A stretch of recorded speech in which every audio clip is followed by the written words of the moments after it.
Hi, everybody. Hi. Hi.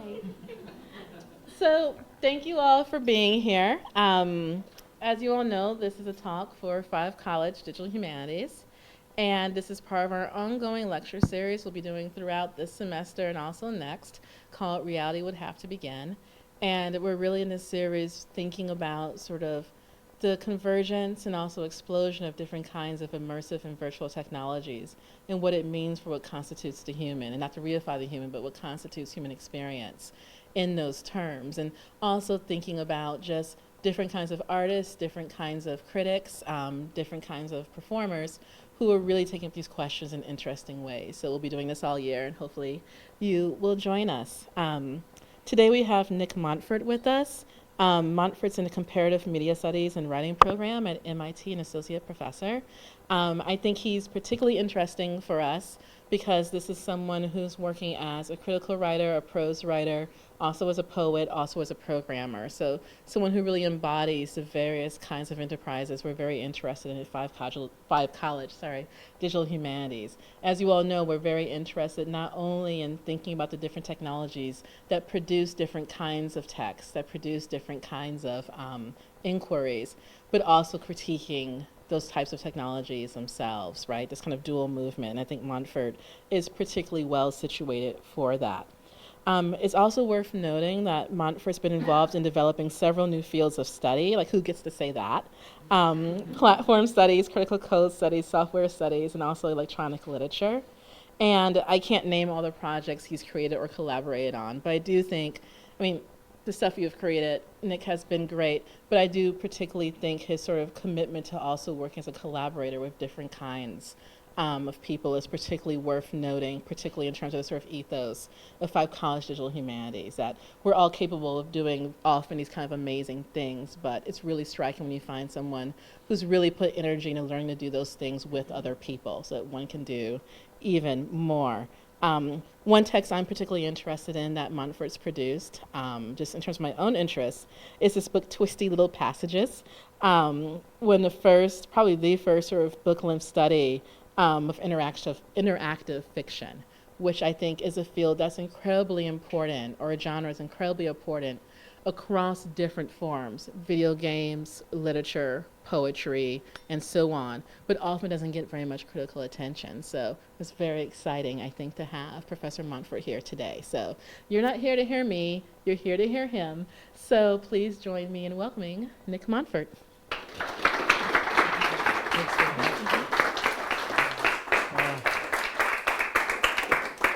Thanks very much. The fields I've been involved in developing might be more like backyards than fields. But and if you haven't heard of some of these, hopefully I'll share a little that will illuminate what we've been working on, my collaborators and I and other people in these areas.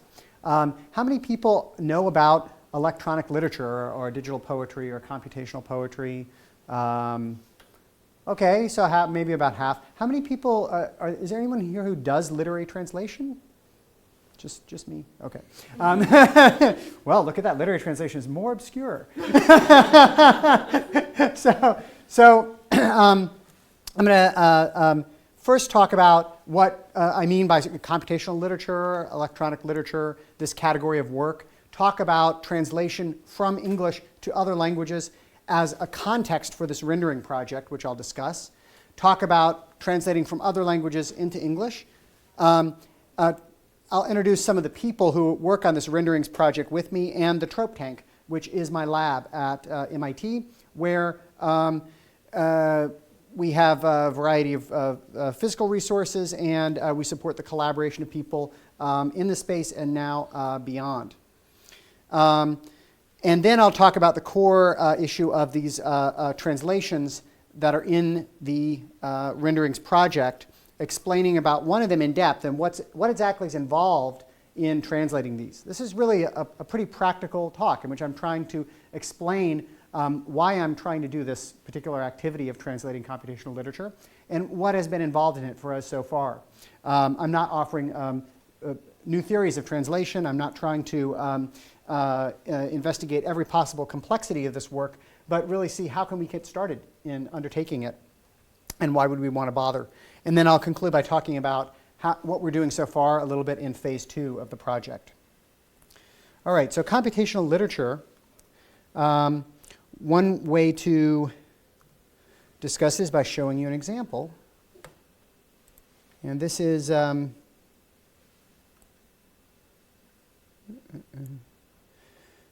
by Dan Waber and Justin Pimble. It's a piece called IUWE. It's presented as an installation. You see it here. It's right now running on its own, but if I want to, I can take the mouse, I can click and drag and move this around. And I can read it aloud if I like. You supervise, I insure you, we neuter, chill, exact. You outshine, prognosticate, burst. I giggle, encroach, torpedo. We interpret you. So one of the reasons I show this work, I like it very much, but I think it's one of the things that just almost instantaneously you're able to see that electronic literature is not what is known as an ebook. We're not talking about a new publishing strategy for taking existing texts that have been disseminated in printed format and making them more easily available on tablets and mobile phones and computers. We're talking about actually an author-centered project where people are doing new types of design and programming work to create different types of literary effects and to engage with language and literature and computation in new sorts of ways. Not to say that ebooks aren't, often handy to read, but this isn't the project. And this is an example that I think makes it clear. You wouldn't see this in your ebook reader.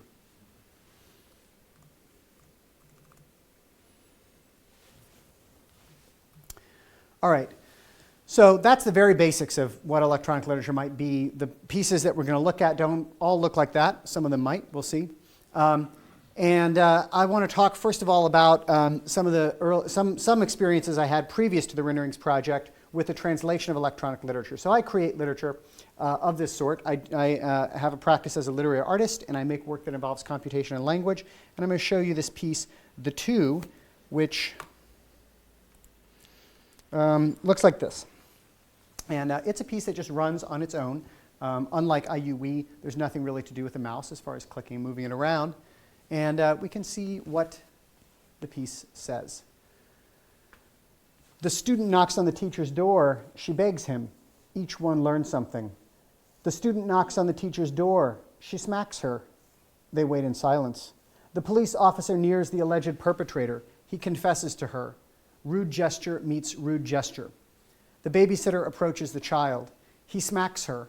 They break into laughter. Now, the babysitter approaches the child. He smacks her. Now, what happened? What was being narrated in that text? Who smacked who? We don't know. Well, but people might have some idea. We might stereotypically imagine, due to ideas of gender, that the babysitter's female. We might also think that the babysitter, being more responsible, might not go around slapping children, although historically it might be just as possible, or cross-culturally. And so we might think, we might try to make a determination. We could also say that we think that the subject and object of the first sentence, that syntactically that's going to be carried over, and there's centering theory by Aravind Joshi and others, that would suggest this. So there might be linguistic and cultural stereotypical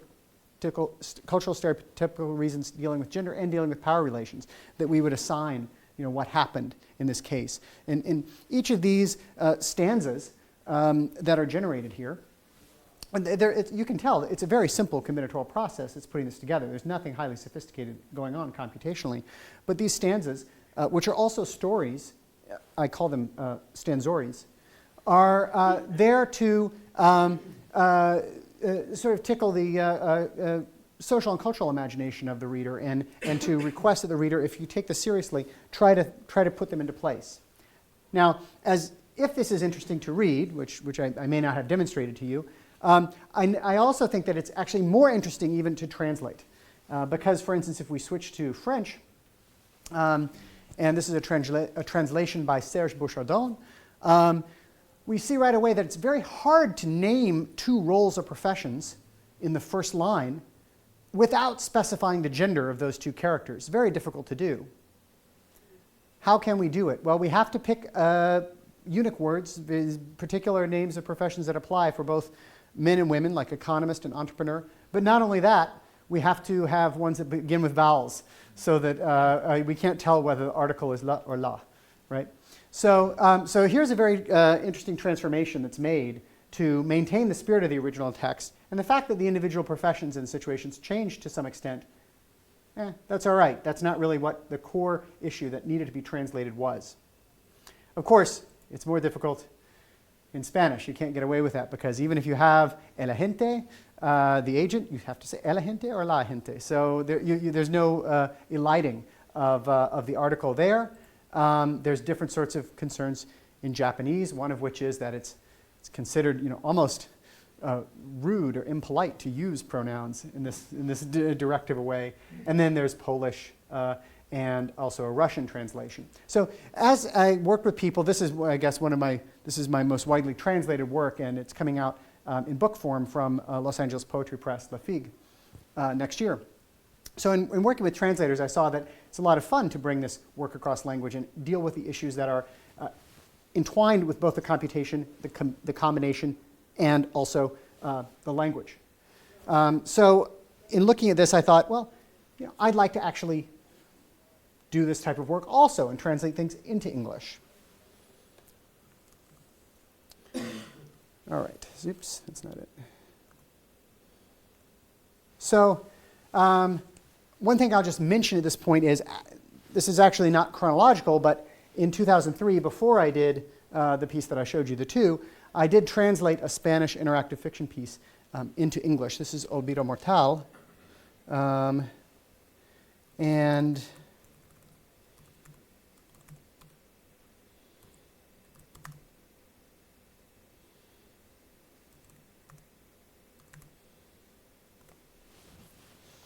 And it looks like this. And this is a system that does actually construct a simulated world and a fictional world, in which the interactor responds by typing commands. So here I'm typing examine the woman, look at myself, talk to the woman, and the text that's occurring is not simply what would have happened anyway, but what's happening is a specific response to the commands that I'm indicating to the character. This is actually a rather difficult thing to translate. The code, unusually enough, is in Spanish because it's done in Informate, a Spanish version of Inform. And there's a lot of ontology of this world that needs to be dealt with in doing this translation. So even though it doesn't have any multimedia elements, it has rather difficult things to deal with. I was prompted to work on Olvido Mortal actually because a somewhat poor translation of it was done by native Spanish speakers who knew English perfectly well enough to communicate, but really weren't able to do a good literary translation. In fact, weren't even able to do a translation that made it a playable game, because you can see that knowing how it is that the interface to this world is presented to you, what objects there are, what directions you can go in, this is all very important in interactive fiction. You can't just optionally sort of like miss out on a little bit of the text. You have to know it in order to progress. And this game, which is the first translation, which is called Shattered Memory, was also kicked out of the annual interactive fiction competition because there's a rule that said you had to have only original work. And of course, this work had never been presented to the English language community before, and I don't think that literary translation should be subject to exclusion based on this, but it was kicked out. So I thought, well, here, the Spanish language, and in this case, nationally Spanish community, is really getting shut out. And it's very tough to bring this work across, to translate it and make it useful, and let people see what's going on. So I participated in this translation. So that's some of the context for the Renderings project. That personally, I had these encounters with translation, And I came to see that there's some interesting work going on in other communities, other cultures, other countries, but it's not very visible, of course, in the United States when it is literary work that's engaged with language and when it's not available in English. So let me tell you some of the people who are involved in this Renderings project, which is a project to translate works from other languages into English, specifically to showcase the way that global creativity with computers has already been transpiring and the works that have already been made. So we have initially a group of 7 of us, and in the first phase of the project, we all actually were physically in the trope tank for at least some of the time that we undertook this. The people varied from postdoc from Poland, a PhD student in Japanese studies from Harvard, a librarian at MIT, a literary translator from Poland, a master's student at MIT, and an undergraduate who happened to know one of my colleagues and taken a class in Hong Kong and was visiting Boston and came by to be part of this renderings project and work with us. She also ended up translating from German. This is who we have currently on this list. People in a heavier weight type are new on the list. And not everyone really fits in the language category exactly, but I put them in as best as possible to show that there's a large amount of translation work happening in Polish. The new to the project is the entire Russian team. And we have some continuing efforts. We don't have people working from German right now, but we have some continuing efforts in Spanish and French. Why so many people in Poland, do you think? Any ideas? So in the United States, we have 3% of literature on the market is literature and translation. In Poland, it's more than 10 times that, because of course they're not a colonial global language. It's just the language that people speak in this country. Because of this, there's a lot of well-developed ideas about literary translation and interest in this type of project. These are the people who we translated in the first phase. And again, I don't expect everyone to scribble down notes about all of them, but I'll mention the variety of people that we had that range from people like Marcel Benabo and Paul Braffour, members of the Oulipo, very distinctive literary group, literary and mathematical group, founded in 1960 in France. And so these are the famous, some of the famous people, although Johannes Auer from Germany is also quite well known. And then we also have people like Amilcar Romero, who is a Argentine programmer and writer of technical books, contributor to magazines, computer magazines in the 1980s. And our attitude with the project was, if you want the famous Oulipians here, then you need to take the Argentine Geek also. We want to put this together to show the diversity of work that's been going on. All right. I also want to tell you a little about the trope tank to give you an idea of that type of laboratory physical context for the project. A trope tank is a space that is my office and lab at MIT, and we have old computers there.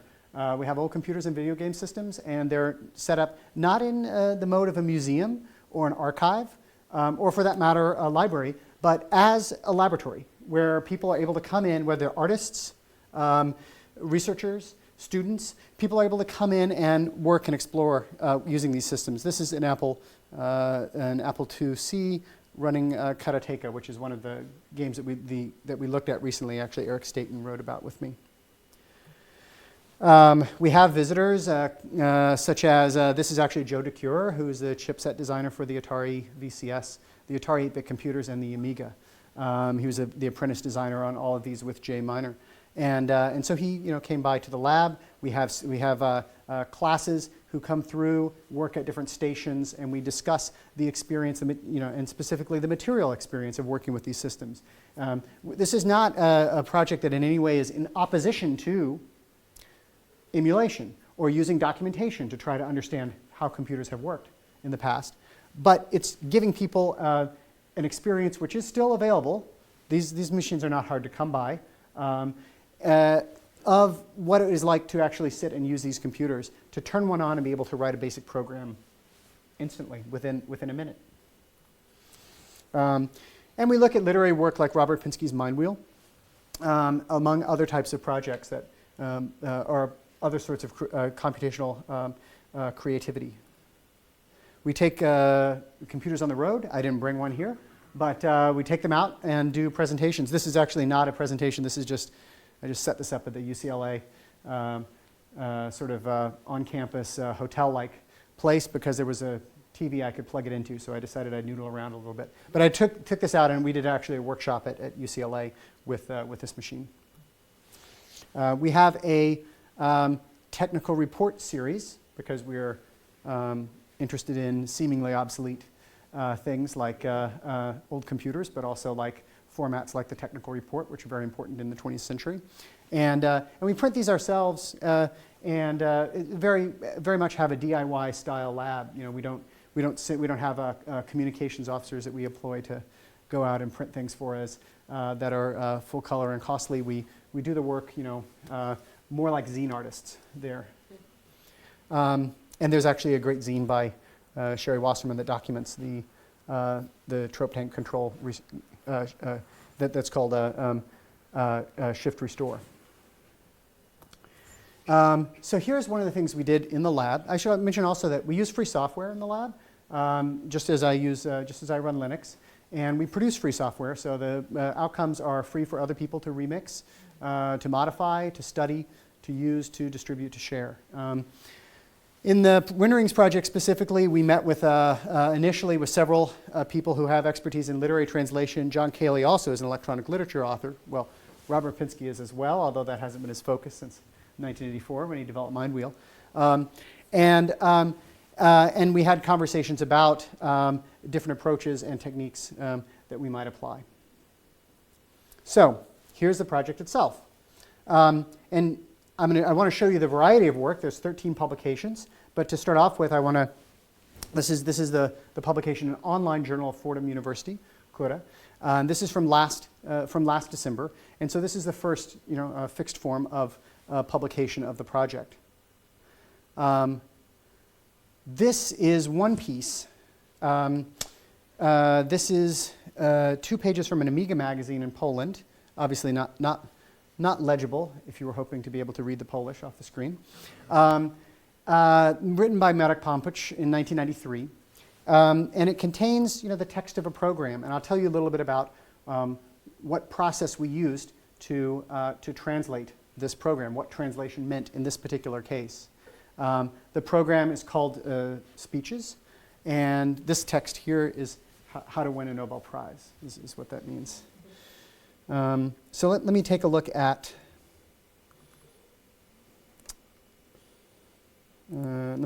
Speeches.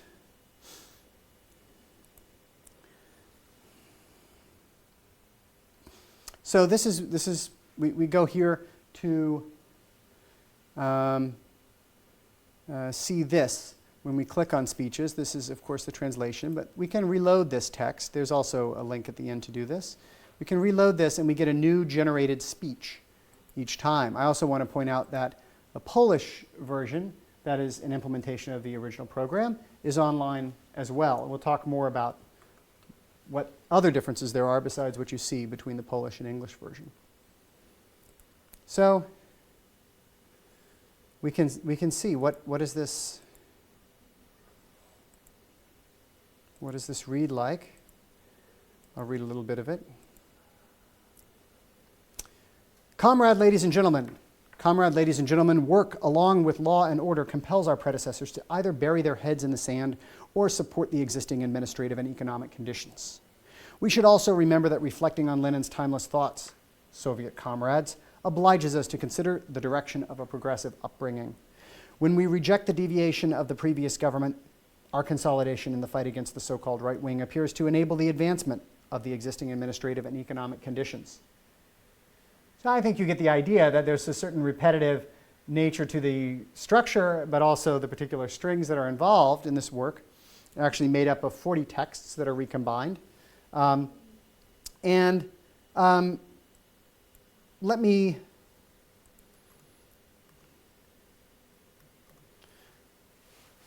mention a little about what we actually did to do this translation. maybe I should say something else before I do this. Maybe I should explain why to take something out of a 1993 Polish computer magazine and go through a process of bringing it into English where people can run this program on their computers today on the web. Now, in this particular case, I think we have some actually quite brilliant literary contributions. But I don't particularly claim that this is one of the great works of Western literature. I'm not saying that this is extraordinary in that sense. I will say, however, that it's quite compelling, it's quite interesting symptomatically to give us an idea of what people in 1993 in Poland are doing with their Amigas. Something I bet you always wondered about. How is it that the people in this other part of the world, recently released from Soviet influence, are taking the tools that people like actually Joe DeCure, who I showed you, was the chip designer for the Amiga, right, have produced various places and are using computation, bringing it into contact with their own culture and language and literature.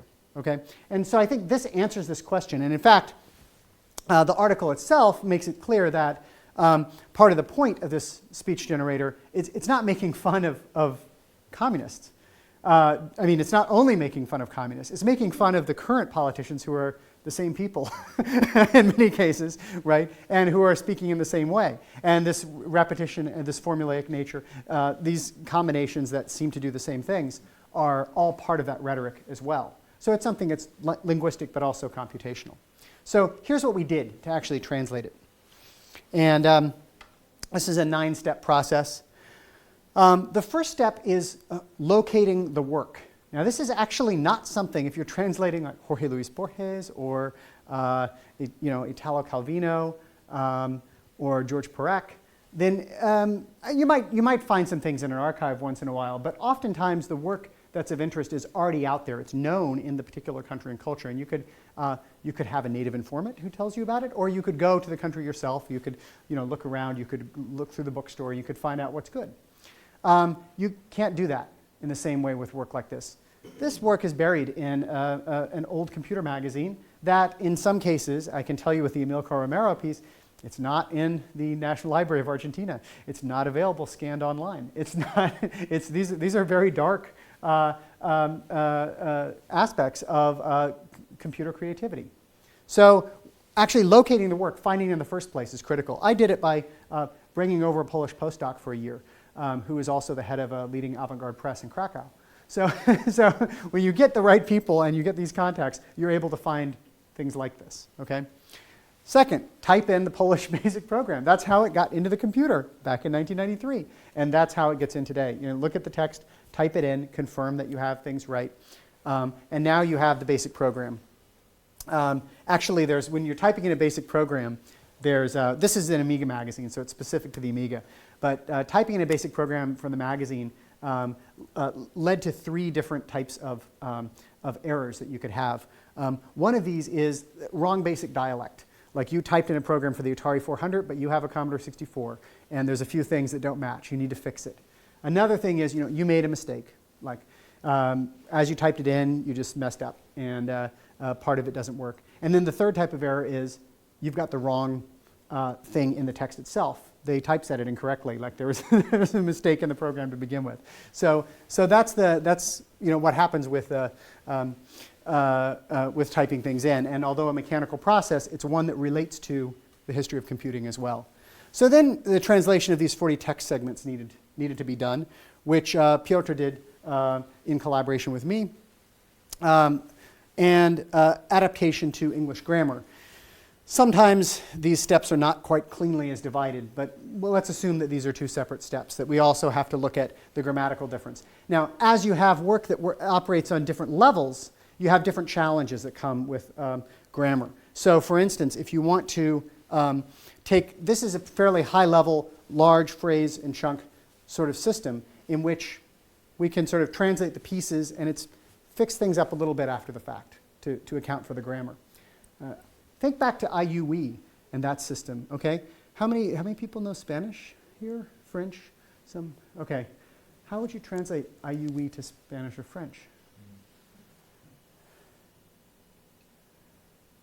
Those words would have to inflect differently to apply in those three cases, right? Okay, so it seems like it'd be sort of easy, just a bunch of words. You just find the new word, right? But actually, no, it doesn't work the same way. At least you couldn't have a reading of the sort that I did if you did just a naive translation to these other languages. So there's some ways in which that can be more difficult. The other thing we did, and our point in this is not to create an immaculate historical object that represents exactly what the Amiga was doing back in 1993 when this program was running. Our point is to give access to people to this literary and computational construction. So in order to do that, we decided, well, let's just port this program to JavaScript so it runs on the web. That way, if we just made the Amiga Basic program available, like maybe 5 people would look at it. Now, all people need to do is click in order to see it operate, right? So this JavaScript port was part of the process. And it captures the basic operation of the program fairly well. It's not identical to what was there originally in BASIC, but it does it. Now we have both Polish and English JavaScript programs. Well, part of the project also is allowing people to modify the code if they see fit, to study it, to look at the code level. So we went in and made sure that in Polish, the variable names are the original Polish variable names that were in the BASIC program. And in English, we translated the variable names to English so that people who wanted to investigate it could see those variables in their own language. Now, the JavaScript keywords, which are based on English, are still going to be in English. We can't change everything. We can't fix the world. But let's try to do what we can to make things more accessible to people programming and modifying programs throughout the world. After that, we published this in Kura, which is what I showed you. And then after that, we've never actually translated, up to this point, we've never translated the original article. We just took the code out and translated this program. But we decided we should really have this article. It's not just, the article is really the original publication. It's not just some prefatory matter. It's not just some throat clearing. Like, this is the way this first appeared. And it tells us some things about the context. So we did a translation. And the next step will be that we'll have publication in the Electronic Literature Collection, Volume 3, which will include the translated article as well. So I want to mention that of all of these steps, these 4 are steps that definitely would not be undertaken in a traditional literary translation venture. We would, there are some, in some cases we'd have to locate the work, but we probably wouldn't, we have to do different things with the work that we're looking at. We wouldn't have to type in programs, port programs, and look at the code level to make modifications there because there would be no code level. So this is how our venture differs, at least if we pretend that we could simply layer these things on top. In fact, there's often the involvement of several of these things with the functioning of the program. Language is often critical to considering how to construct a translation and a port of a work. I'll just show you a few of the other pieces. Let me find the right window. Okay. So a few of these other pieces.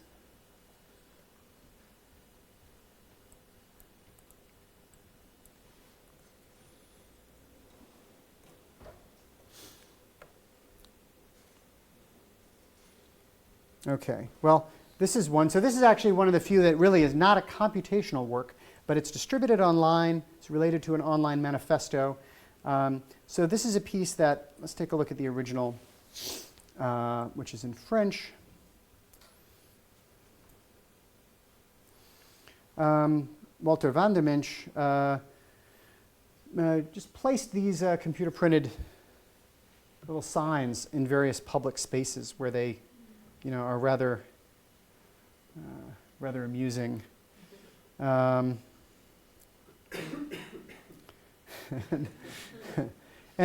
so this part of the project involved with Patsy Baudouin, my translating these, and then going around and placing them in Cambridge, Massachusetts, in various places, right?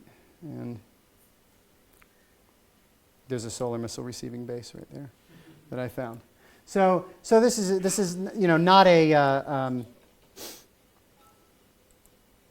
oops.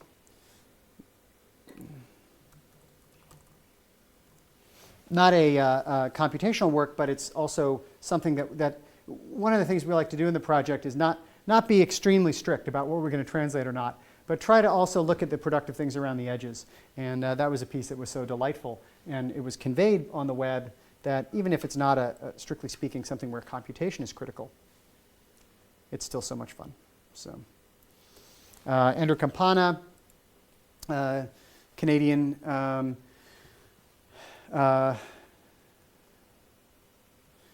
Japanese studies student who's fluent in Japanese and also is a performance poet. Did this piece, which is quite a hit actually in Tokyo, and it's based on the Tokyo train system. So this is the English version, and it's a bilingual piece that's in English and Japanese. And what's being generated here are these very sort of almost magical realist platform announcements and train announcements. And this is actually read by one of the leading, online poets in Japan on her blog, and it was quite a hit. And then Andrew also translated Shinonome Nodoka's contemporary Japanese poetry generator. So. Here. Yeah. Year after next, the sizzling bright year after next is the year after next showers. Year after next, the socks drinks. The year after next is sizzling. Breakfast. I wonder if the breakfast ends. If the reality is a breakfast then. Record. Noontime. Mom. The white cheap breakfast is. Park. The park that is runs. The park that lines up disembarks.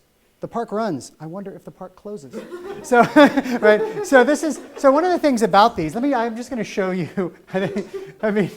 These are quite delightful pieces. I'm going to show you Mika Rudolph's Polish poetry generator. Once it loads. Here it is. The oak of shadow will forget about nothingness of gold of mystery will return always further. An uncertain smell drowns in a lake. A final tiger forgives. A triumphant candle is painful. First now the vulture of eternity sings since ages. So you can't really sustain the idea that poetry generators are all the same after you look at these things. And you might say that they reflect certain things about the way that repetition works in Polish and in Japanese poetry. The way it works in Spanish poetry. So I have the sample automatic poem of Felix Ramirez. Right. A swallow, you are this.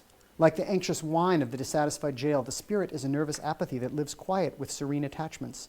Lord, wisps that live among the lying. Why, sighs that whisper among the troubled. We are a fleeting thought, veiled, that laps like the emporium of desires. And just one of the very simplest things to say, just in this very brief presentation, right, is that you can see that these are both use repetition, but in the Japanese and Spanish poetry generators work in totally different ways with regard to repetition. In Japanese, almost in every line, or almost every line, there's the repetition of a particular word or phrase. And in Felix Ramirez, a Spanish generator, it's repetition across the line. Whisper among the troubled. Live among the dying, right? So, you're seeing these mechanisms that are computational mechanisms for how to generate lines of poetry that reflect certainly idiosyncratic things about their creators, but also probably resonate culturally in particular ways. I'll show you the Amilcar Romero piece. In this piece, we decided that we wanted to present it by actually having an emulator in the browser that would run and would show very much what the Commodore 64 screen that this might run on would look like. It takes a little while longer to load, and it also doesn't work very well on this side of the screen. There should be the rest of the border there. And so this is poem 21 with reference to Neruda by Amilcar Romero. And one of the reasons we did this is, I'm not going to, since it took a while to load, I won't go into it, but if we look at the Spanish version, it doesn't have any accents on the letters. You can still read it, of course, but but if we had typeset this in JavaScript, if we ported it to JavaScript the way that we did the Matic Pompich speeches, it would sort of look silly. I mean, we'd either have to somehow add the accents back or leave them off to look absurd. But when we present it in the Commodore 64 interface, you can see, oh, that's the typographical system that you have. That's all that's provided. Those accents aren't there, right? So, of course, it makes sense to present it this way. And it's also showing the incapacity of US-produced computer system to capture the way that people use language and accented characters, throughout the world, right? So it's making that point as well, which we don't want to conceal. We don't want to gloss over. Now, and this is a fascinating piece because no one's cruel presence as a languid house discovers, however uncertain serfs stir up such that anyone excites. Another will appear to find me, as that rose denounces dryly. So this mania for not abandoning that one who the harpies neglect zealously. This is a fascinating piece because it's actually based on something by William Barton in an earlier Commodore 64 magazine in the US. And so this is someone who found this and in Argentina adapted this and wrote an interesting Spanish variation that's referential to Neruda. And now I've translated it.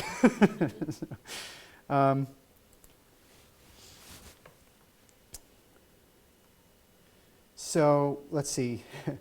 We'll look at Disons by Marcel Benabo, constrained combinatorial poem here. This is in JavaScript already, so this made our life easy with regard to porting things. But there are some issues in just the constraint of the original combinatorial poem. The piece Triolet by Paul Brefort is quite similar. And it was also available.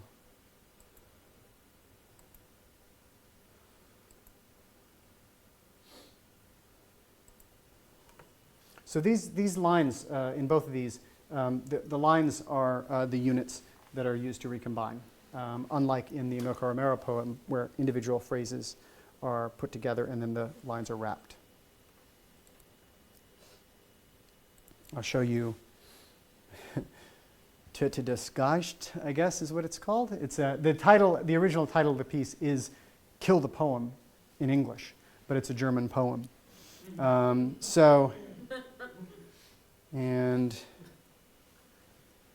let's see here.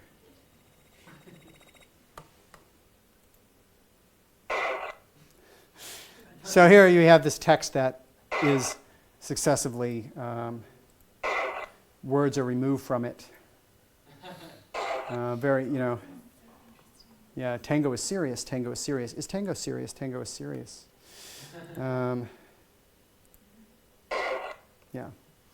So, oh yeah, I hate it when that happens. Now we have to go back.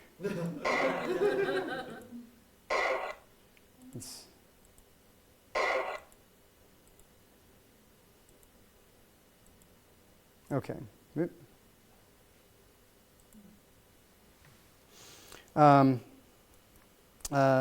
Shan Shui is a piece that Sally Chin did, which is bilingual, English and Chinese. And it's really, we don't have other examples of work to translate from Chinese, although there's tremendous creative computing work that's going on in China. But and even with contacts there, knowing people in Hong Kong, knowing sinologists who work in electronic literature, very difficult to find the type of work that we're going to be able to effectively translate and is available. And this is a piece done in processing. So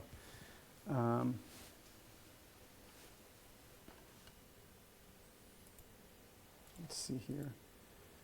I'm going to show you Web Hallelujah and Seika no Kosho, and those are the last of them. So Web Hallelujah Blood Arch by Nika is, this is actually a very cleaned up version. Andrew decided that his translation, he wanted to present it. When you go to the original page, actually your computer, first of all, slows down and possibly crashes as tremendous numbers of flowers and other cutesy graphics like shoot out all over the browser. This is actually a genre of poetry in Japan, monitor poetry, which is not well known in the U.S. So here's a piece that we can see what this is in the original, of course, in a variety of different languages, and there's some of it, right? Yeah, yeah. So yeah, this is one of the one of the pieces that where this genre, there was nothing in English to represent this genre of work in Japanese, really. Not that this looks unlike the internet, in certain ways, but there was nothing specific. And then here's Seika no Kosho, which is this is fascinating. So this one I can actually read this for you in Japanese, if you like.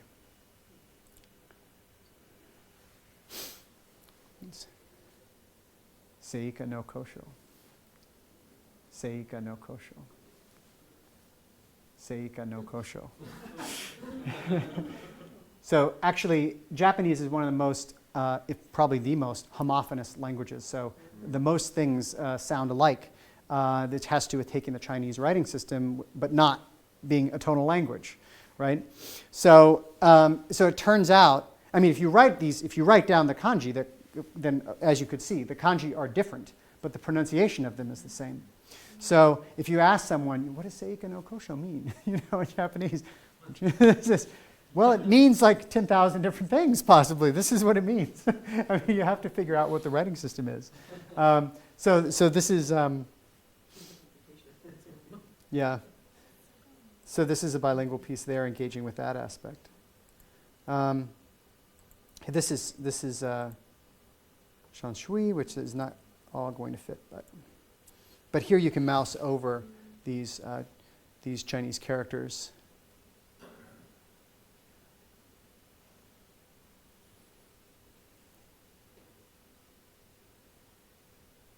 Or groups of characters. So that's another bilingual English Chinese piece based into the Chinese language. Just as, of course, Seika no Kosho is a bilingual piece. It's written originally in English and Japanese, but obviously it originates in Japanese in terms of its work. So I think I've shown, have I shown everything except, no, I think I've shown all of these pieces. And I'd like to know, let me continue briefly to tell you what's up with the next phase of this project, and then we can discuss more about these particular pieces or aspects of the process of translation or whatever else you like. So,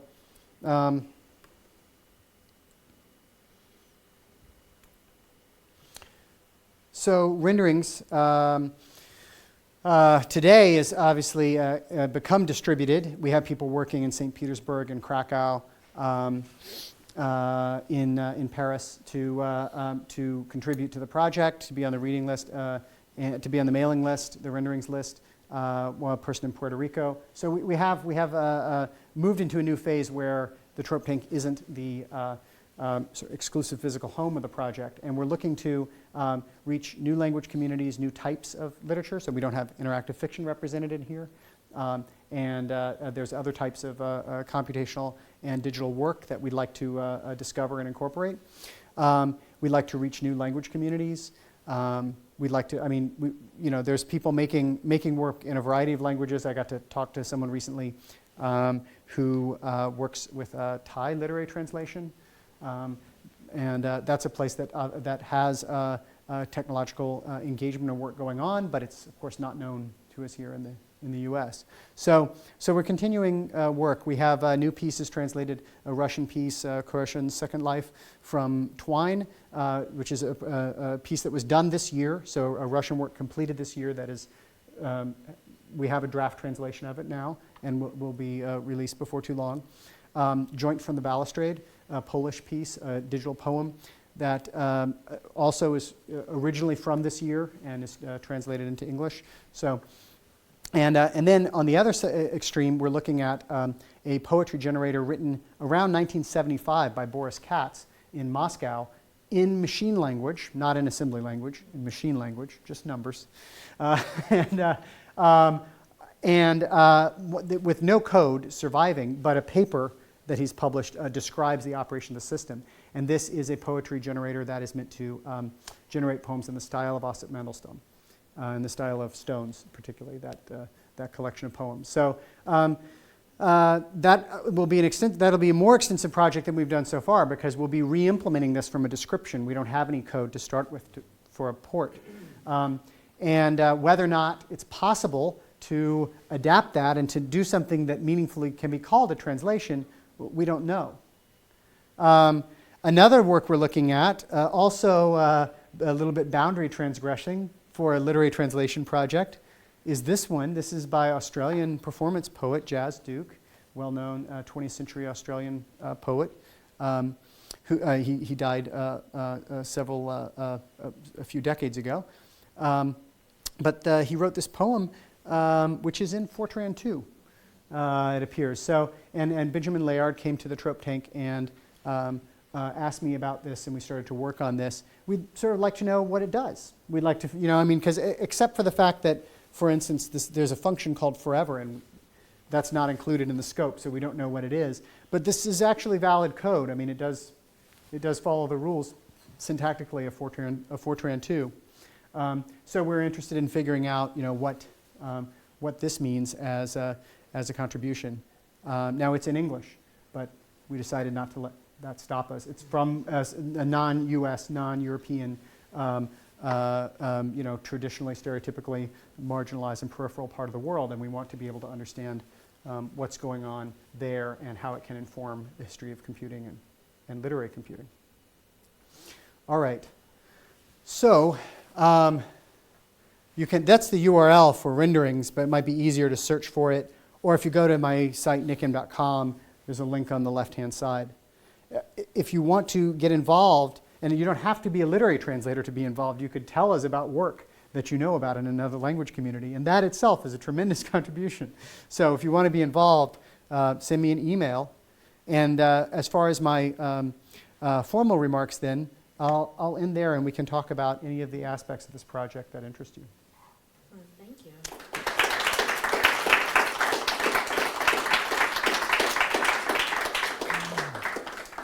So we'll open it up now for questions.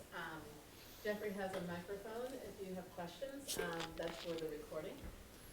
Please. There's a lot to absorb, so spew the absorb. Oh, it's really heavy on the bottom. Sorry. Very strange. Very substantial. So thanks for the talk. It was incredibly interesting. I have like a million thoughts, so I wish you were around for the whole weekend so we could go over them. But one of the things that I was wondering about, and when you kept showing these examples, is how you or all of you have thought about authorship. Because, of course, I mean, the idea of the author has sort of had since the 1980s a sort of sustained critical attention and all that. But, I mean, the sort of authorship, conventionally is thought of as modeled on the singularity of genius or the singularity of creativity. But as I understood it, the authorship of this is more of the sort of labor of creating the automation machine rather than the final product. Well, and so, so it's more the broad question: how do you all theorize authorship, especially sort of in light of the sort of conventional ideas and the very different location of those names? Like, where do those names locate in the work, such that you call them the author, or put them as the name under the piece? Okay, so that in terms of how we theorize authorship, so generally, maybe I give an impression with, for instance, the photos in my discussion of the Trope Tank and the way this project has come together, that I take a much more bottom-up approach, and one that's rooted in the practice of literary translation and literary art, right?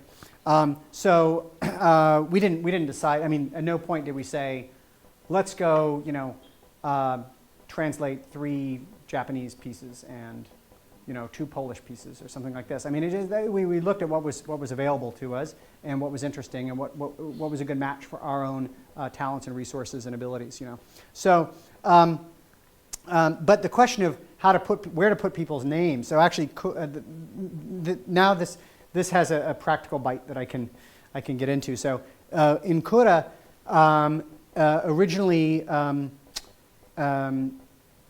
the editor with whom I worked wanted to put the names of the people in the renderings project there as authors. They said, no, we're translators, and we want to make sure that the people who I take different positions on this depending upon what's happening. So the people who I collaborate with on the 2, for instance, are being listed as authors on the book.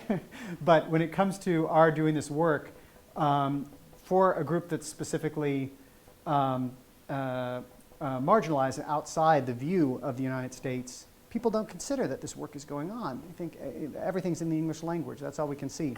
So I want to bring the people who are named originally as authors into this magazine. And so they're the ones in the table of contents. We're credited as translators, but they're the ones who are named there. Now, in the case of the 2, the people doing this work, I said, well, this is. I mean, anyone who wants to can take work of mine, make modified versions. You're supposed to leave the copyright notice there, but which has my name in it. But otherwise, you can do whatever you like. And I said, yeah, these translations are, and I didn't pay these translators; they weren't hired. This is a project where I consider this is a collaboration. These are new works being made, and I want the other people working on this project. It's called 2x6. That are translations of the 2. I want them to be credited as co-authors on the book. So that's my contradictory sort of response to that. But I think that it suits the situation that oftentimes I felt that the translation enterprise for renderings, the fact that we're bringing this for the first time, a massive project, 13 works in 6 languages, and we're presenting this. That was going to be enough publicity for us as translators. We want to get the names of those people as authors foremost. Just like as a final comment, just because the way the project that we described the sort of origins of the project, it seemed sort of as much as anything to be equivalent to like buying a car, and the art, the designers, but also the people who cast the die and all of that were authors, right? It's sort of a non-alienated labor sort of model. Oh, yeah. Because you're creating the in this case, machine. That's true. I mean, the thing is that right now we sort of associate with a lot of, I mean, not when you, so, I mean, not when you look at this, but when you look at a lot of digital media work, you think, oh, this is like, Grand Theft Auto. Like there's a team of 100 people who worked on this. It's an industrial project and so forth. But the work that we're looking at is done by, in this case, one person. And there isn't that alienation, I think. I mean, some of it, I think almost certainly like the Medak Pampuch and Amilcar Romero pieces were work for hire. I mean, they did it for the magazine publication. But yeah, so that's. I think that is true, but quantified over smaller. The same person was the one doing the design and casting the die and fitting on the tire and everything else.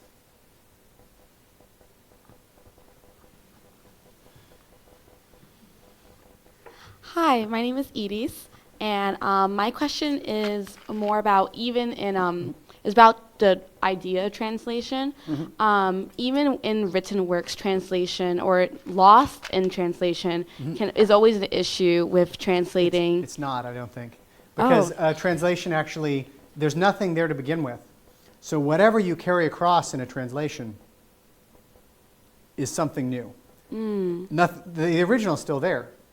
Okay. So I wouldn't say anything's lost. Now, if what you say is the text that arrives, the text metaphorically, right, that is the translation, is it the same as the text is it the same semantically in terms of sound, in terms of any aspect that you can think of, a figuration and no, it's not it's not the same. It doesn't sort of that the new text doesn't have everything in it that the old text does. Okay, But- because I guess my question yeah. was going to be about concepts in the different languages that cannot necessarily be translated Sure, in sure. English. Yeah. Just like Yeah. like thinking about different languages like Spanish and French and Romance languages, there's definitely concepts there that can be Yes. encompassed in one word, while English has to have multiple words to Yes, and vice explain versa, it, definitely. and vice versa. And so I'm just Yeah. wondering what type of difficulties or complications can happen Yeah. when you digitize these type of translations to this work. But nothing's digitized in this because we're starting with digital works already. All of these works begin as digital. So it's, for instance, like if I take a movie and I subtitle it from another culture, right? I'm not like filmizing it. It's a film, and I made a type of translation, right? Or if I dubbed it with new voices. So there's nothing. I just want to make clear that we're not doing anything. We're not doing digitizing of. I mean, obviously we digitize like the pages from the magazine, but in terms of the core translation effort here, what we're doing is taking a digital work to begin with, and presenting a new digital work in English, which we call a translation, in which we're trying to relate. But for instance, if we looked at, I mean, I mentioned some of these mismatches. For instance, that in Spanish, you're not going to be able to actually name generically like two characters or roles in the first line, for the most part. That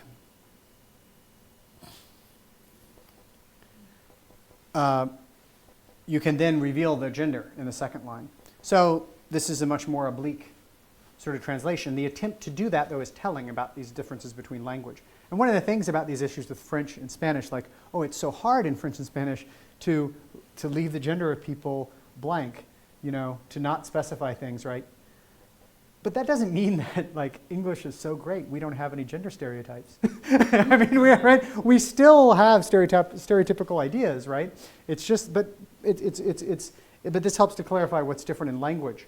Another issue would be, looking at. I mean, there's certain things that sort of don't. I mean, they don't translate in a straightforward way. It doesn't mean a translation can't be done or that a related version can't be done. Like, this is just a piece that as you can see, I mean, it provides, if any of you are thinking about starting a company, help yourself.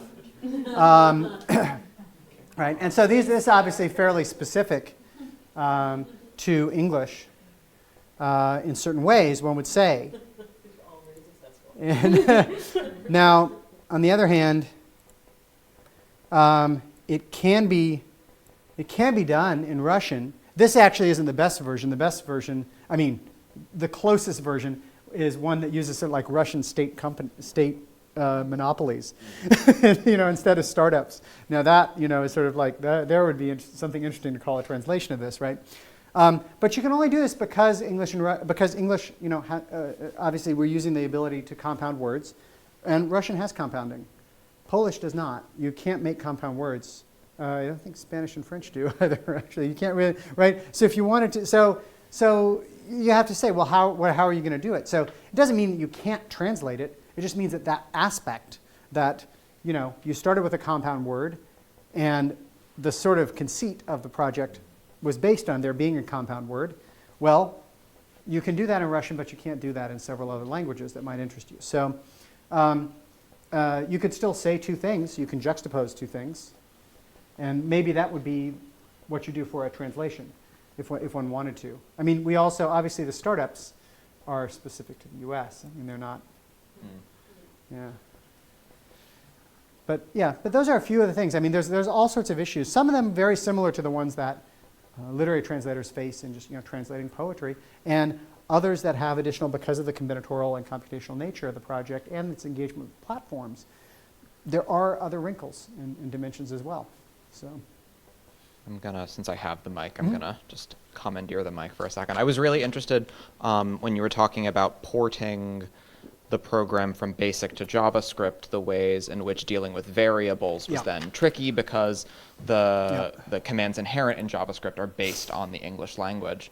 And I was wondering if you could speak a little bit more about, from like a computing historical standpoint, if since I see so much of your work with the Renderings Project as kind of like an ethical imperative to think more deeply about the ways in which non-Anglo-centric code exists and is being written and could be shared.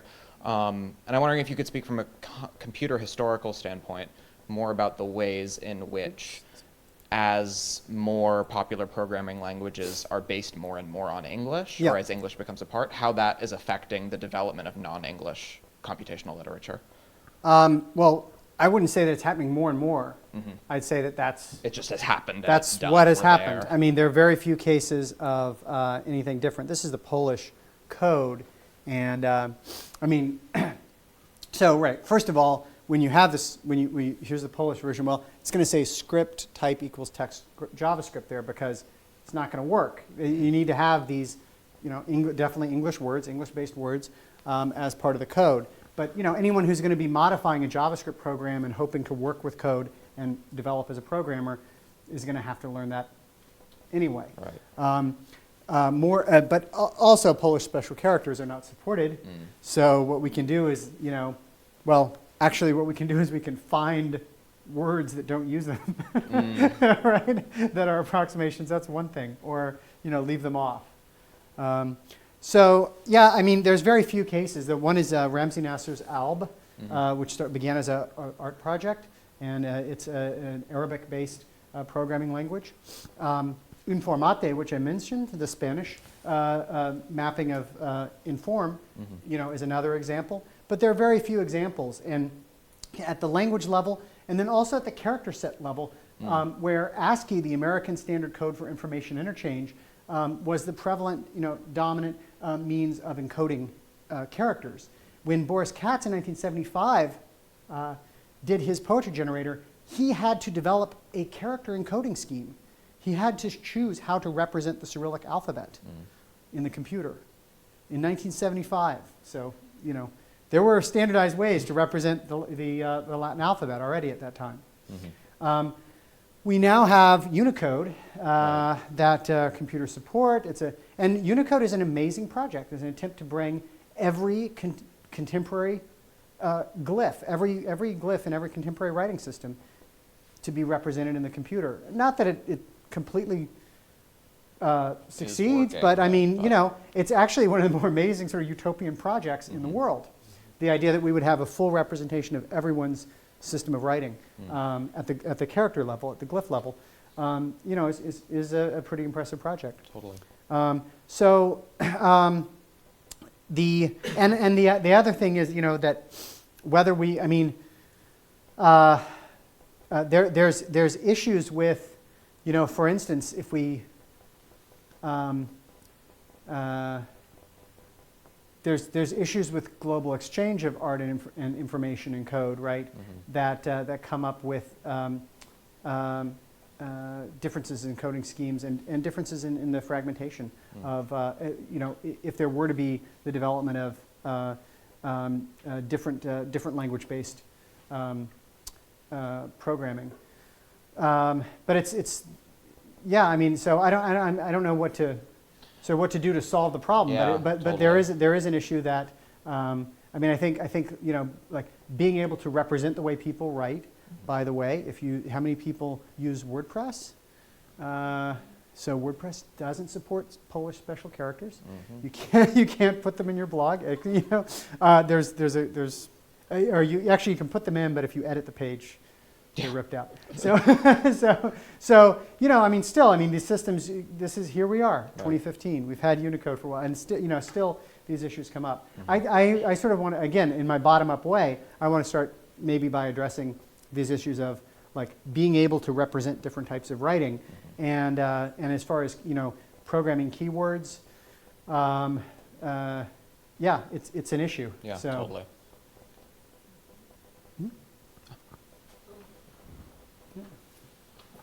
So thanks a lot for the talk. It's so much new information to me, and although something happened in 1975, this is still so futuristic. I'm sitting here and thinking, the thing I thought about most, apart from trying to wrap my head around everything, is the new directions in creative writing and the next generation of writers. And so my question to you is really vague, and you can do with it whatever you want. I'm just curious about how this translates in your classroom. And you know, what are some of the classes you teach, and what are your students doing, and just basically that, Yeah, so I mean, this semester I'm teaching experimental writing, and people are doing work in Spanish and English, and some people in the class. You know, we looked at concrete poetry that's in other languages originally, and considered these aspects of work that engages across languages with writing. So, and I think people are keen to do that. They're glad to be given permission to relate things in that way. In terms of like global and translation sorts of issues, well, you know, I mean, I was just noticing, like, you know, I'm still on the mailing list at University of Pennsylvania where I did my PhD. The Kelly Writers House is there. They have an amazing writing community, and they have a campus literary translation magazine. And Brown also has like a campus literary translation magazine. I don't know how many places do, but we don't have this at MIT. We don't have this type of support through the form of publication or interest in this type of work. So I try to encourage the students who are interested in these issues, allow for different types of writing, and you know, that may work across languages. I mean, I have, you know, and also for people to do work that you know, it may not be in any language, but it's something that draws on their own linguistic background. So it's an amazing work by his student Alvin Mwijuka, who did a series of Java poetry generators that, you know, drew on. He spoke 4 languages at home in Uganda growing up, so he had all of these really amazing ways of bringing together elements of his own linguistic background and upbringing, using short computer programs, really. So, you know, that, I mean, trying to encourage that type of work and exploration, I think, is the direction that I would take. Yeah. So, I mean, some people, the thing is also, I mean, these are the sorts of issues that one can deal with very easily, or more easily, if people are working in experimental types of modes, and they're doing various types of concrete poetry, bilingual writing, computer-generated work that combines elements. I mean, you know, people also might want to write about their personal experiences, and they might have subject matter, you know, oriented concerns that they address in their writing in that way. And so, you know, I think that there's ways that you can investigate language and through more avant-garde and experimental practices, but that's not what everyone's interested in. So, you know, there's different possibilities. So, since Carol brought it up, I will ask.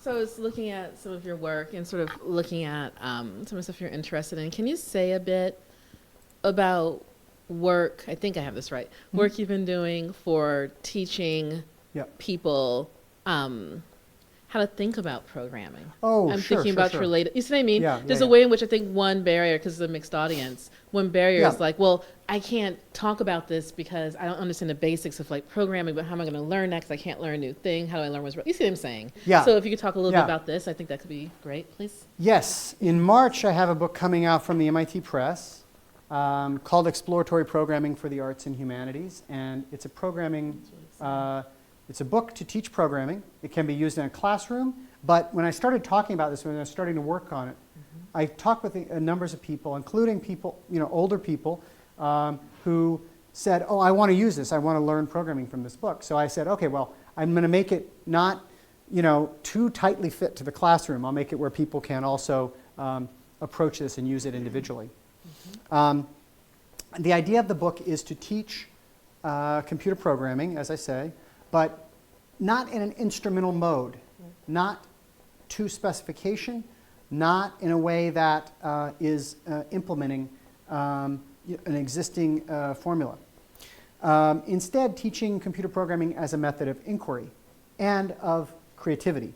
So both doing generative creative work, in a lot of it in the literary arts, but a little toying around in animation and sound and stuff, and also looking at how it is that computation can be used for analysis and for understanding through a variety of media. Image analysis, textual analysis, making arguments about different texts based on being able to compute on them. And writing short programs that are, I mean, I'm really into short programs that do very meaningful things. So this is greatly about that. I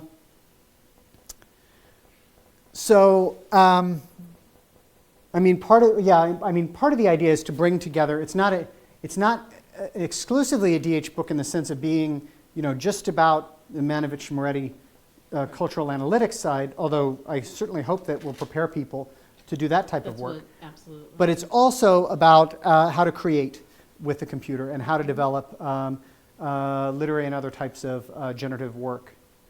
And I think these are, I mean, from my perspective, these are two sides of the same coin. So it doesn't make sense. And in fact, some people will learn the concepts that pertain to it better from one direction or the other.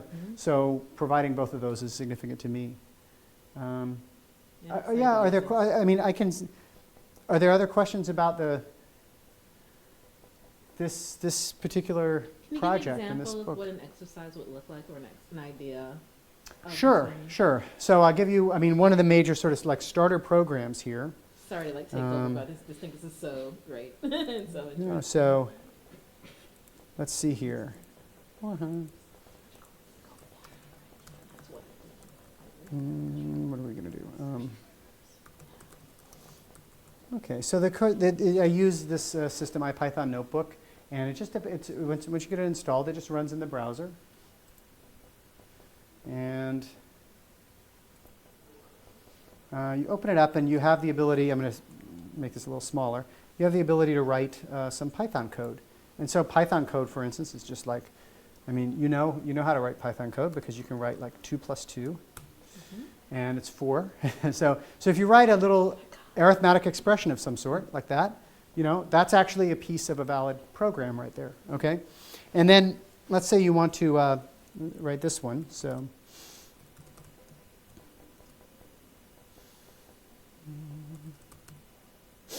Let's see here, we'll do that actually. Let's do,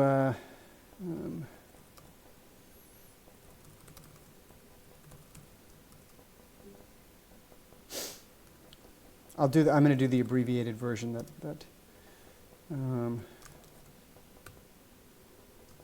all right. So I defined this function, and this is just 3 lines here. And using this, we can say double.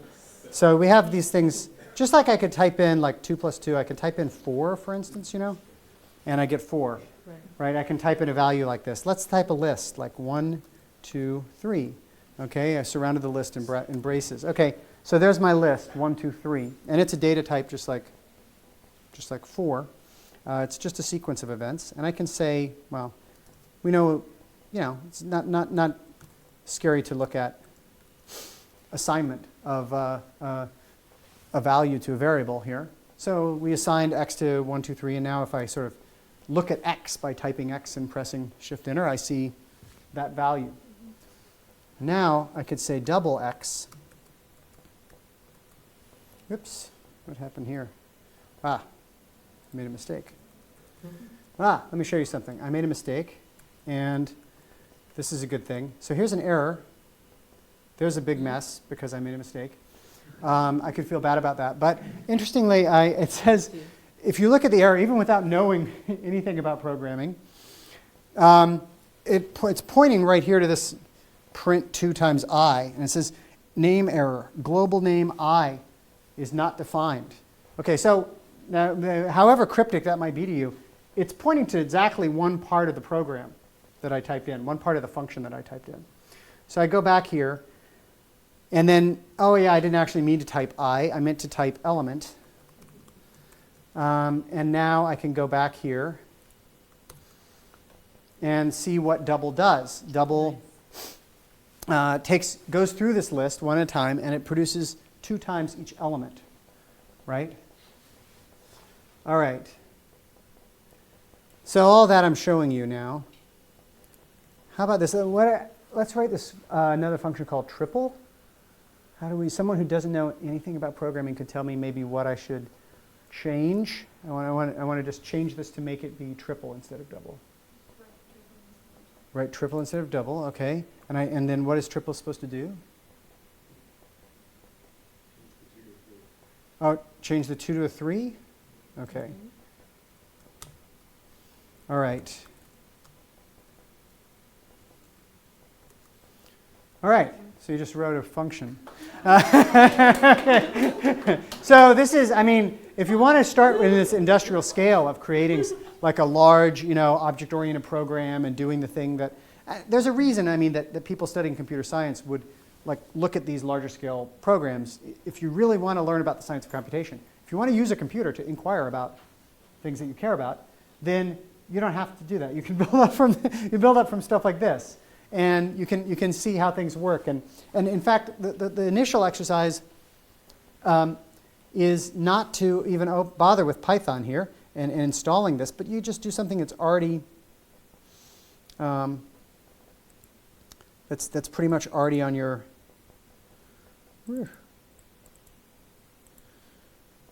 there's that on your computer. So here's like this. These are some classic.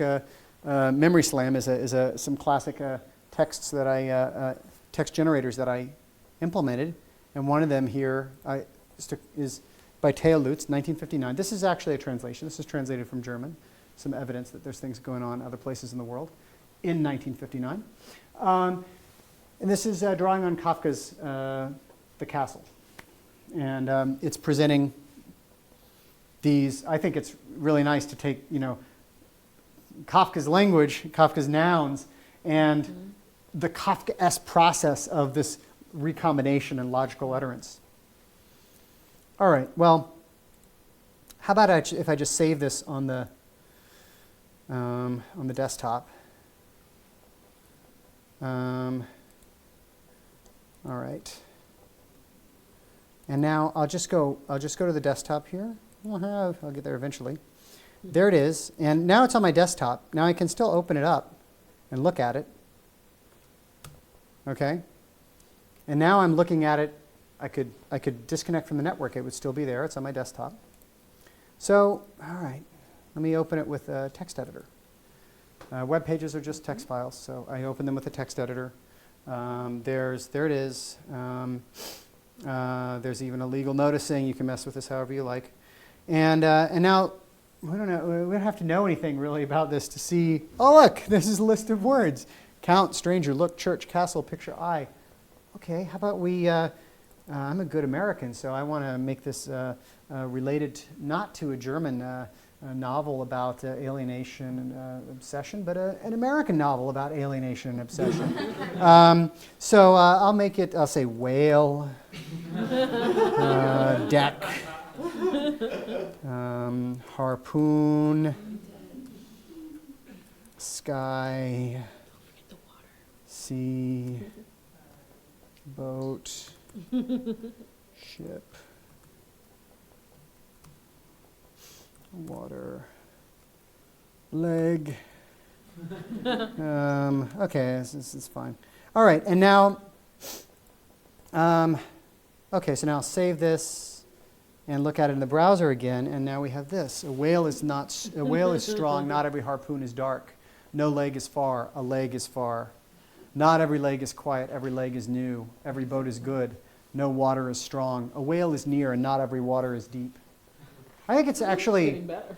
I think it's actually different. I mean, whether it's better or worse, like it's different, right? It's something else. Like we made a change that actually had an effect in the way that we receive this as readers, right? And you don't have to. You can get started, messing with code by doing this. And let's say I did something like, what would I do? Oh, oops, I made a mistake. Like I did that instead. I just deleted like, a half a line there and half a line there. I save this, I start it, and, well, I hosed it, it looks like, right? It doesn't work. Okay, so now I go home. No, actually, I could just undo it. I just press Control Z, save it again. Okay, and then I can go back and make a change. It's not a big deal if no one, it's not like, it's not like learning to drive. You can kill someone, right? Right? As a computer, it's like it's just there. You can mess around and see what happens. No one is hurt. So this is the type of thing that I try to encourage with this new book, with workshops that I do, and with projects that I create, including like this Memory Slam projects and my creative work, which is available for people to modify and study if they like. And they're short programs. They're self-contained. So this is in some ways consonant with the types of things that I talked about and the work that I do creatively. So and the translation work as well. So.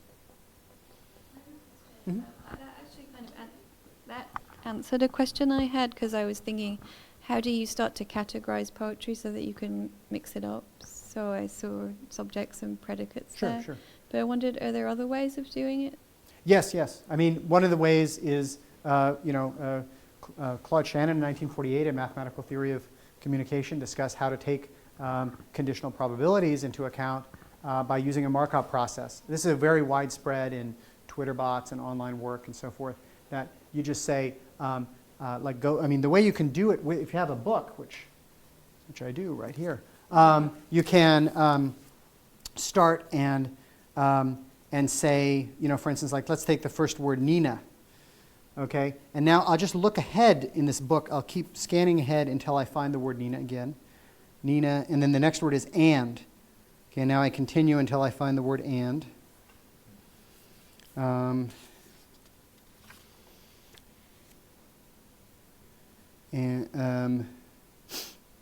Cheery, Nina and Cheery. So I can go, that's a simulation of this Markov process. It's a manually enacted one in which I can go through and find texts that, now I know that the word cheery comes after and somewhere in the book because I just found it right there. I know that and comes after Nina somewhere because it's right there before.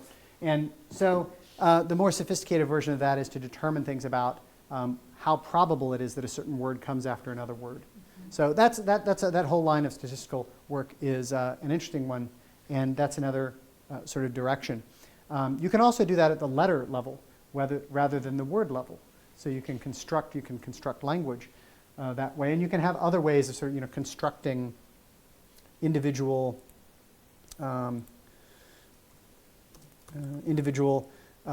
sorts of lexemes out of letters or bigrams or sequences of letters. So, for instance, why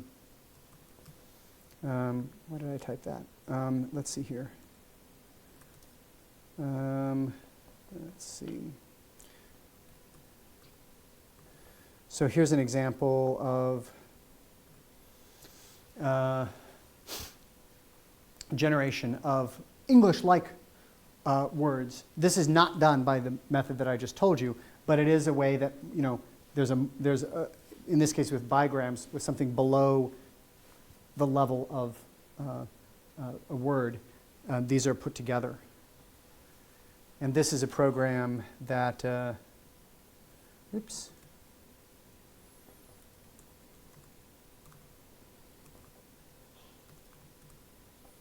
So actually this is the, I can scroll up here. Right, so this is the program right here. And it's only 256 characters long. So that, and it doesn't refer to any dictionary file or anything on the web. It's self-contained. So the whole program is right there. And that would be an alternate type of generation method. And then at a higher level, you could do something like, let's see here.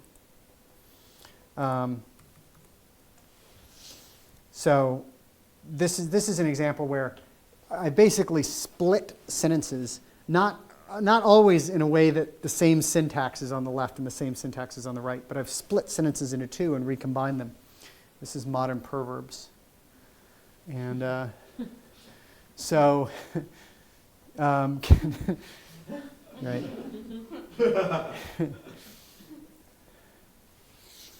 And yeah, so this is so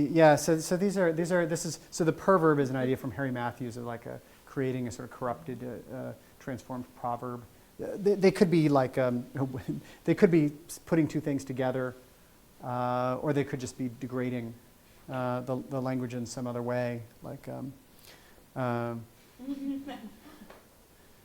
But these are modern perverbs because they're sort of like modern sayings. Like, can anyone recover any of the sayings from this one? One does not simply walk into mortal. Yes. One does not simply walk into mortal. Weirdly intensely human. Like I'm just Yep. going to watch this all day. Yeah. But they don't here. Like I didn't actually. It's not like first half of sentence following same syntax, second half of sentence following same syntax. It's actually, and some of them are a little bit more awkward, which I like. This is why I did it. But it, because I was trying to see what can I do that's not completely formulaic syntactically. That's the one that I. It's yeah. There it is. That's the one that I. It's 5 o'clock in my pants. When I saw that, I realized, okay, this is good. Yeah.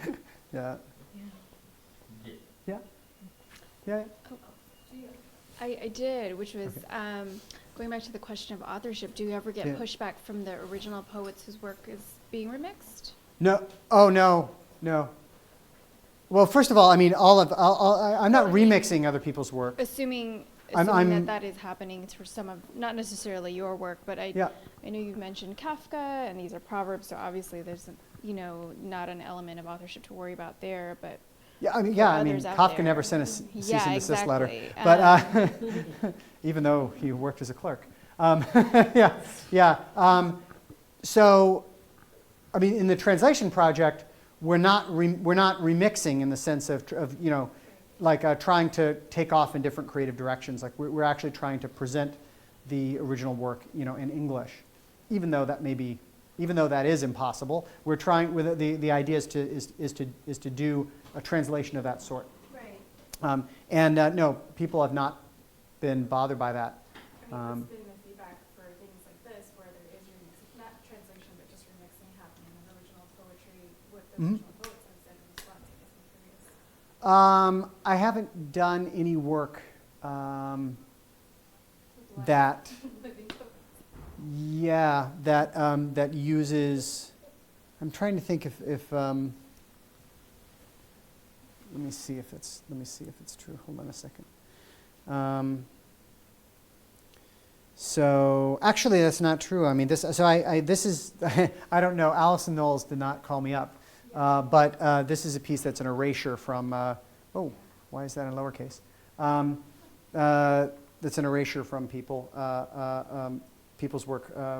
James Tinney is no longer with us, but Allison Knowles is, and so it's a little bit difficult. I mean, I don't, I can't see like Fluxus artists coming to assail me about. Like some situations, someone taking like Taylor Swift and Justin Bieber's lyrics and trying to make poetry in that. Yeah. What their response would be, Yeah, I mean, that's fine with me. I mean, it's like, actually, probably the most. I have some. I mean, this isn't. Do you want to see some copyright violation? I can do that.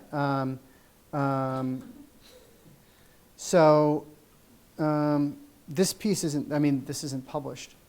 But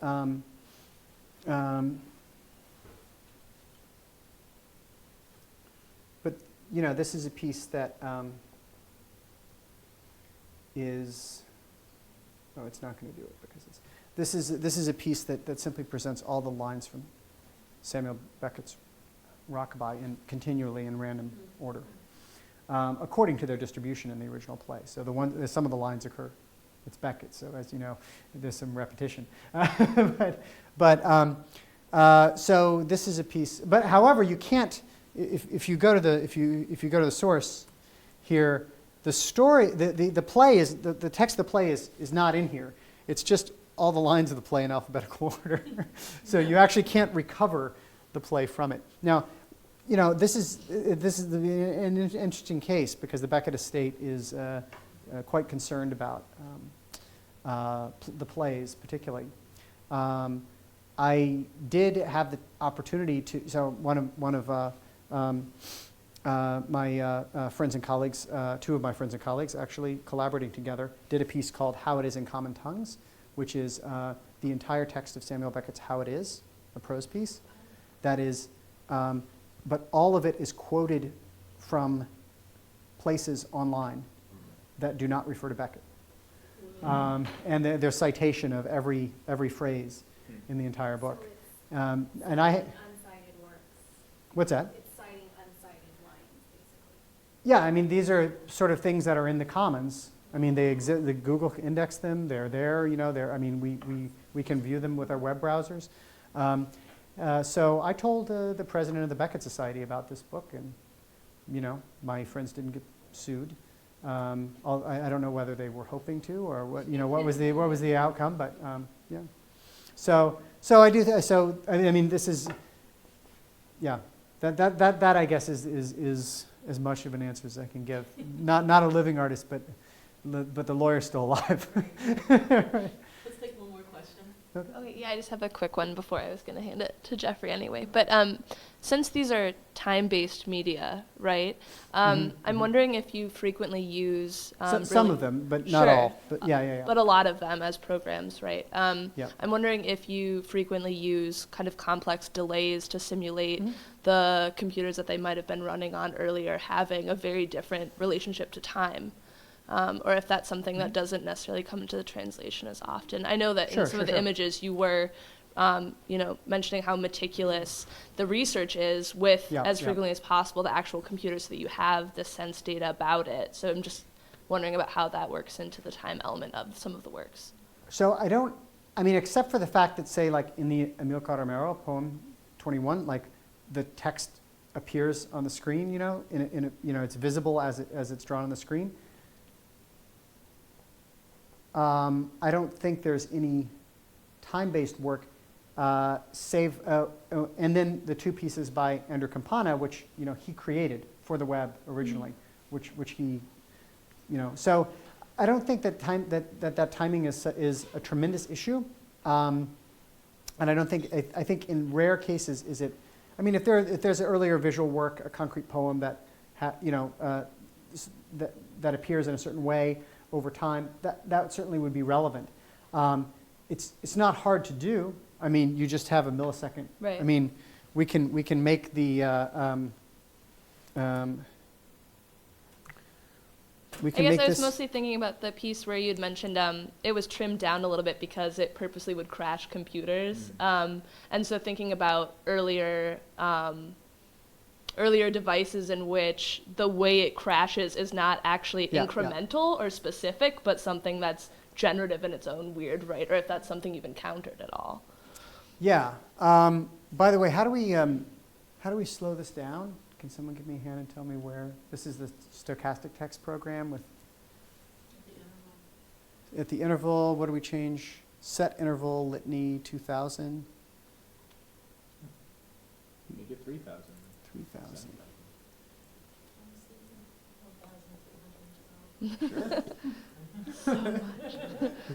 Okay, 4,312. And so again, I mean, you don't like. This is now, I venture to say, going at a slower pace, probably about 4.3 seconds between lines, right? So it's not it's not a problem to deal with that. I mean, there are I think this isn't sort of in the mainstream of a concern for a translator of computational work. There are various types of effects like this that are significant, various aspects that are close to platforms. I mean, for instance, there's only one work in which the accents are missing on the original letters, and we decided to pursue emulation, in part because of that. So these things do come up, but I don't think there's a general rule for dealing with them because they're not extremely frequent. Okay, thank you. So let us end there. That was really amazing. Thank you. Thank you. You bet. Thanks for having me. So, thank you.